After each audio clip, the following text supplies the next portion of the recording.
এই কোটা আন্দোলনের জের ধরে যে এত কিছু আমরা পেয়ে যাব, একটা স্বাধীন রাষ্ট্র পাবো, এটা তো আমরা কল্পনা করতে পারিনি। যেটা প্রত্যাশিত ছিল যে আমরা আন্দোলন করার পর একটা সুন্দর বাংলাদেশ পাবো, সেই সুন্দর বাংলাদেশটা গঠিত হয়নি। আমার কাছে মনে হয়েছে মানে সাধারণ ছাত্ররা যেভাবে জুলাই আন্দোলন করেছিল, তো অনেক আশা প্রত্যাশা ছিল, কিন্তু আমার কাছে মনে হলো এই এক বছরে সেই আশা প্রত্যাশা আশানুরূপ পূরণ হয়নি। সফলই আর কি, পার্শিয়ালি চিন্তা ভাবনা করলে সব কিছু ভাবলে সফল। বাংলাদেশ যে ওইভাবে ইমপ্রুভ করতে পেরেছে এভাবে মনে হচ্ছে না, সময় লাগবে, তবে হ্যাঁ সার্থকতা আসবে। এখন যেটা হচ্ছে সেটা হচ্ছে অবিচার, মানে এক কথায় আগে যেটা ছিল ওইটা আস্তে আস্তে আসতেছে আমাদের মধ্যে। গত বছর এই সময়টাতে হচ্ছে শেখ হাসিনা সরকারের পতন হলো, জুলাই আন্দোলন হলো, তখন আসলে কি প্রত্যাশা ছিল যে নতুন দেশ কেমন হবে, নতুন সরকার কেমন হবে, আর এখন এক বছর পরে এসে আসলে কি পেলেন মনে হয়? এখন আমরা আগে দেখা গেছে ফুটপাতে জালমুড়ি বিক্রি করলে আমাদের 200-250 টাকা দেওয়া লাগছে চান্দা বান্দা, এখন এগুলো লাগে না। আমরা যে কোনো জায়গায় দোকান করলে কোনো টাকা পয়সা লাগে না, আগে এগুলো লাগতো। আমার কাছে বলতে গেলে মনে হয় যে এক বছর হলো আমরা নতুন একটা স্বাধীন বাংলাদেশ পেয়েছি। যেমন আমরা হচ্ছে আমরা ইতিহাসে বা আমাদের যে বাংলাদেশ বিশ্ব পরিচয় সাবজেক্টে আমরা পড়েছি যে 1971 সালে যুদ্ধ হয়েছে, স্বাধীন হয়েছে আমাদের বাংলাদেশ। বাট আমরা বলতে গেলে আসলে আমাদের জেনারেশনও যে একটা যুদ্ধ দেখতে পারবে, বা এটা কিন্তু একটা আসলে যুদ্ধর মতোই। সরকার পতন হবে, আমরা নতুন একটা বাংলাদেশ পাবো, নতুন একটা স্বাধীন রাষ্ট্র পাবো, দেন বাক প্রকাশের স্বাধীনতা পাবো। সো এটা তো আমরা মানে এই কোটা আন্দোলনের জের ধরে যে এত কিছু আমরা পেয়ে যাব, একটা স্বাধীন রাষ্ট্র পাবো, এটা তো আমরা কল্পনা করতে পারিনি। সো এক বছর হলো স্বাধীন রাষ্ট্রের, সো এই জন্য সবাই আমরা অনেক বেশি হ্যাপি। আপনার যে প্রত্যাশা ছিল সেটা কি পূরণ হয়েছে? বাক প্রকাশের স্বাধীনতা পাচ্ছি, যখন যেমন যাচ্ছে সোশ্যাল মিডিয়াতে লিখতে পারছি, যেটা আগে ছিল না। সো আমার মনে হয় যে হ্যাঁ, পূরণ হয়েছে। যেটা প্রত্যাশিত ছিল যে আমরা আন্দোলন করার পর একটা সুন্দর বাংলাদেশ পাবো, সেই সুন্দর বাংলাদেশটা গঠিত হয়নি, বরং অনেক ক্ষতির সম্মুখীন হয়েছে। বিশেষ করে আমরা বেশি সাফার করছি। স্টুডেন্ট আন্দোলন হচ্ছে, শিক্ষা প্রতিষ্ঠান বন্ধ হয়ে যাচ্ছে, ভাঙচুর হচ্ছে, যেখানে খাতা কলমের মধ্যে সীমাবদ্ধতা দরকার। হ্যাঁ, বাইরের জগৎ থেকেও শিক্ষা অর্জন করা প্রয়োজন, কিন্তু খাতা কলমের মধ্যে সীমাবদ্ধতা রেখে আমরা রাস্তায়। আমাদের এখন হচ্ছে আমি যা দেখতে পাচ্ছি যে শাহবাগ সব সময় বন্ধ হয়ে থাকছে, যে কোনো কারণে, ছোট বড় কারণে আন্দোলন করা হচ্ছে। শিক্ষার্থীরা এখন মনে করছে যে আমরা কোনো কারণ লাগবে না, আমরা যেটা চাইবো সেটাই পাবো। এই ধারণাটা তাদের হয়ে গেছে, যেটা খুবই খারাপ। আসলে জুলাই আন্দোলনে আমাদের প্রত্যাশা ছিল সবার আগে যে ফ্যাসিবাদ শাসন সেটাকে প্রতিহত করা, এবং এটা প্রথম দিকে আমরা সফল হলেও পরবর্তীতে আমাদের যে প্রত্যাশাগুলো ছিল, যেমন বিভিন্ন ধরনের সংস্কার, সেটা নির্বাচন সংস্কার হোক, সংবিধান সংস্কার হোক, বা অন্যান্য যে সংস্কারগুলো, সেগুলোতে আমরা আশানুরূপ ফল অর্জন করতে পারিনি। বিশেষ করে সংখ্যালঘুদের যে অবস্থা বা অন্যান্য যেসব ক্ষেত্রে আমাদের আরেকটু অগ্রগতি করা উচিত ছিল, সেসব ক্ষেত্রে আমরা এখনও পিছিয়ে আছি। আর এক্ষেত্রে সরকার যদি আরেকটু দায়িত্ববান হইতো এবং মব জাস্টিস বা মব ভায়োলেন্স এটা যদি কঠোর হস্তে দমন করতে পারতো, তাহলে আমি মনে করি যে সরকারের আরও সুনাম এবং সম্মান দুটোই বাড়তো।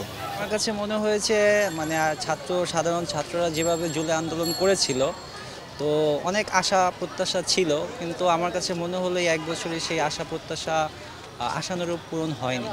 কারণ ছাত্রদের অনেক আন্দোলন যেসব বিষয় নিয়ে ছিল সেগুলো কিন্তু ইম্পর্টেন্স পায়নি।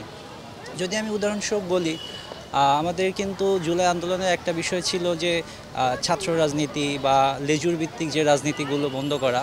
আপনি দেখেন এই এক বছরে কিন্তু সেগুলো নিয়ে আমরা তেমন কোনো প্রতিক্রিয়া দেখি নাই। ইভেন ছাত্র রাজনীতি কিন্তু চালু আছে, বহাল আছে।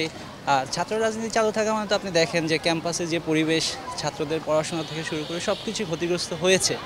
তো এইসব বিষয়ে যেহেতু ইম্পর্টেন্স পায় নাই, তো আমার কাছে মনে হলো এখানে ছাত্রদের যে দাবি ছিল, ছাত্রদের যে চাওয়া পাওয়া ছিল, সেগুলো অনেকাংশেই পূরণ হয়নি। সফলই আর কি, পার্শিয়ালি চিন্তা ভাবনা করলে সব কিছু ভাবলে সফল। না, ওই রেজিম থেকে বের হইতে পারছে, এটা তো বড় ধরনের সাফল্য আর কি আপাতত দৃষ্টিতে। এরপর থেকে মানে মোটামুটি আমার কাছে যেটা মনে হয়েছে যে দেশ ভালোই চলতেছে আর কি। সব কিছু বিবেচনা করলে তো খারাপ দিক থাকবেই, তো এরপরও ভালোই চলতেছে আর কি। আচ্ছা, জুলাই আন্দোলনে যেটা আমাদের প্রত্যাশা ছিল, প্রথম ছিল হচ্ছে আমরা তো স্বাধীনভাবে কথা বলতে পারি। যদিও এখন আমরা স্বাধীনভাবে কথা বলতে পারতেছি, কিন্তু সংস্কারটা যেটা হচ্ছে, যেখানে সংস্কার আমাদের প্রত্যাশিত অনুযায়ী হচ্ছে না, অনেক বাধা আসতেছে, অনেক দল থেকে আসলে বাধা দিচ্ছে, কিছু কিছু সংস্কার হচ্ছে, আমাদের মনের মতো কিছু হচ্ছে না। যেমন ধরো পিআরপি, এটাতে ম্যাক্সিমাম আপনার দলই চাচ্ছে যে পিআরপি পদ্ধতিতে নির্বাচনটা হোক, কিন্তু এটা কিছু কিছু দল দেখা যাচ্ছে, কিছু বড় দল এটা চাচ্ছে না। তারা কেন চাচ্ছে না, তাদের কি মত, ওটা আসলে ওইভাবে বোঝা যাচ্ছে না। এখন যদি তারা পরিষ্কারভাবে বলতো তাহলে আমরা বুঝতে পারতাম যে আসলে কেন। প্রশাসনের দিক দিয়ে দেখা যাচ্ছে প্রশাসন এখন আপনার হচ্ছে ঠিকমতো কাজ করতে পারছে না। অনেক জায়গায় আপনার চাঁদাবাজি হচ্ছে, লুটপাট হচ্ছে, এটা আসলে প্রশাসন এখন কেন করতে পারতেছেন সেটা প্রশাসন ভালো জানবে, স্বরাষ্ট্রমন্ত্রী সে ভালো জানতে পারবে। এইসব দিক দিয়ে দেখা যাচ্ছে আমরা যেটা চাইছিলাম আসলে ওইভাবে পাচ্ছি না। অথবা সার্থক কিছুই মনে হচ্ছে না, কারণ বাংলাদেশ যে ওইভাবে ইমপ্রুভ করতে পেরেছে এভাবে মনে হচ্ছে না, সময় লাগবে। তবে হ্যাঁ, সার্থকতা আসবে, এটাই। না না না, এখনো আসেনি। কিছু কিছু জায়গায় তো অবভিয়াসলি ল্যাকিংস আছে, আর একটা জিনিস ধ্বংস হলে সেটা ফিক্স করতে কিন্তু অনেকটা সময় লাগে, এটাই।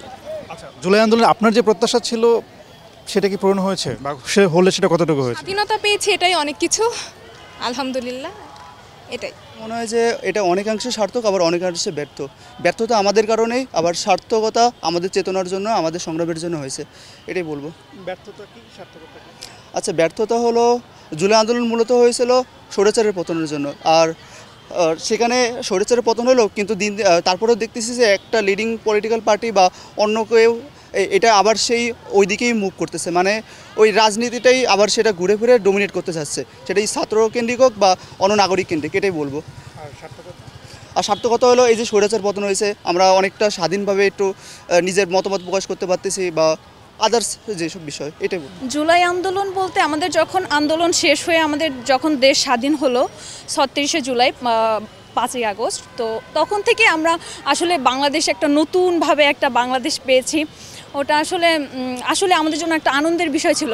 কিন্তু এরপর থেকে বেশ কিছুদিন ছিল, তারপরের থেকে আবার পরিবর্তনগুলো শুরু হয়ে গেছে। যেমন হচ্ছে আমরা দেখতে পাই যে অনেক রাজনৈতিক দল, মানে এটা আমি পলিটিক্যাল কথা চলে আসে, বাট আমি অ্যাকচুয়ালি কোনো পলিটিক্যাল দলকে বলবো না, বাট এখন যেটা হচ্ছে সেটা হচ্ছে অবিচার। মানে এক কথায় আগে যেটা ছিল এটা আস্তে আস্তে আসতেছে আমাদের মধ্যে, যেটা আমাদের এই আন্দোলনটা যেভাবে হয়েছিল, এতগুলো মানুষ মারা গেল, শহীদ হলো, তাদের রক্তের বিনিময়ে আমরা সেভাবে দিচ্ছি না এই অবিচার অকর্মগুলো করে। মানে আপনি বলতে চাচ্ছেন জুলাই আন্দোলন ব্যর্থ না, আমরা যদি ধরে রাখতে পারি তবেই সার্থক, আর যদি আমরা এটার অপব্যবহার করি তবে এটা ব্যর্থ হবে।